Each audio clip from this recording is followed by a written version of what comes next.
Ce garçon éprouve manifestement des sentiments pour son aîné, mais il refuse obstinément de les lui avouer. Un jour, la fille lui demande s'il l'aime, mais il nie une nouvelle fois, se contentant de lui dire qu'elle est très mignonne. Se sentant désemparée, elle lui propose même un câlin, puis un baiser, s'il accepte enfin de lui ouvrir son cœur.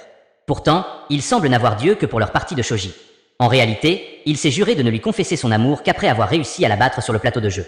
Elle ignore tout de ce serment et, lorsqu'il perd la partie, elle en est affectée. Souvent taquinée par lui, elle décide de prendre l'initiative pour le déstabiliser, mais finit par abandonner face à son visage imperturbable.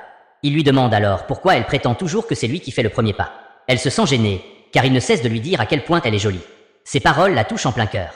Le lendemain, alors qu'elle descend l'escalier, elle le surprend en pleine discussion avec un autre élève qui l'invite à rejoindre le club de kendo. Inquiète à l'idée qu'ils puissent quitter leur club de shogi, elle est immédiatement soulagée lorsqu'il décline l'invitation. Peu après, elle reçoit un message lui annonçant l'arrivée d'un nouveau membre. Cette nouvelle ne réjouit pas le garçon, qui craint que cela ne vienne perturber leur moment d'intimité. Finalement, la potentielle recrue se désiste, préférant passer du temps avec son nouveau petit ami.